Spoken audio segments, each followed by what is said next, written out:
Hello friends, तर आज मी बनवणार आहे नाशिकची मिसळ. तर चला मग स्टार्ट करूया.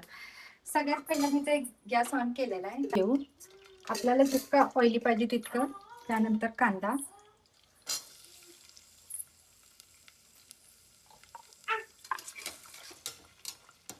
त्यामध्ये आपण घालू हिरव्या मिरच्या.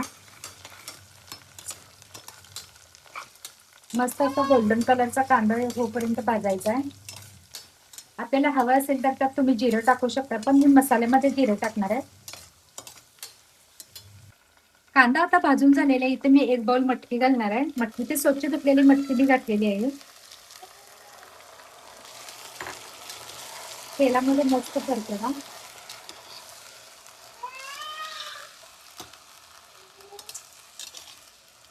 मटकी तेलामध्ये मस्त मटकी अशी तेलामध्ये मस्त परतून घ्यायची 5 मिनिट पर्यंत. व्यवस्थित मटकी परतली ना मगच एकदम टेस्टी लागते. आता त्यामध्ये आपण टाकूया हळद, मीठ,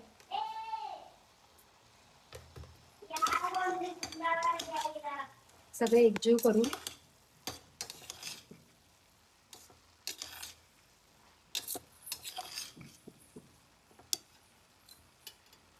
आपल्याला लागेल तितकं पाणी घालून. इथे तुम्ही गरम पाणी बी ऍड करू शकता, नंतर आपलं नॉर्मल पाणी सुद्धा.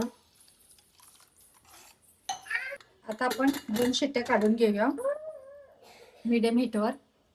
2 शिट्ट्या झाल्या मटकी व्यवस्थित बॉईल होईल.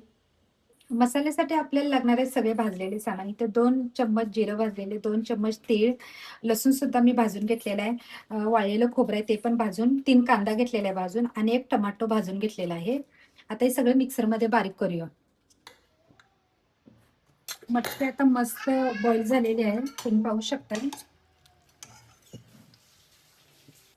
जितकं तुम्हाला ऑइली हवे तितकं तेल घाला, क्वांटिटी तेलाची. तेल आता गरम झालेलं आहे. आपण इथं मिक्सरला बारीक केलेला सगळा मसाला घालूया.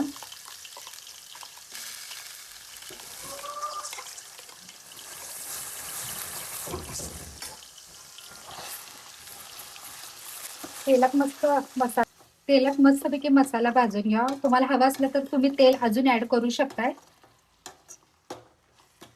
फ्राय झालेला आहे. इथे मी आता घरगुती मसाला वापरणार आहे तिखटसाठी. आपल्याला हवं तितकं तिखटसाठी मी ते 2 स्पून घातलेले. हा मसाला तेलात मस्तपैकी फ्राय होऊ द्या 1-2 मिनिटं. मसाल्याला तेल सुटेपर्यंत मसाला इथं भाजून घेतलेला आहे. आता आपण यात बॉईल केलेली मटकी घालूया.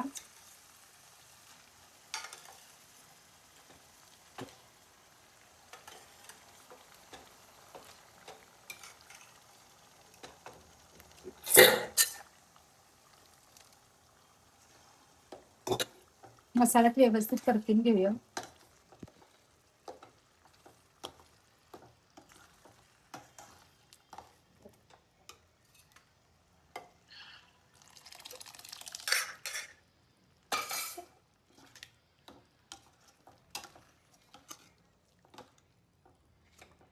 आता एक 5 मिनिटं मंद आचेवर ठेवून घेऊया, म्हणजे व्यवस्थित बॉईल.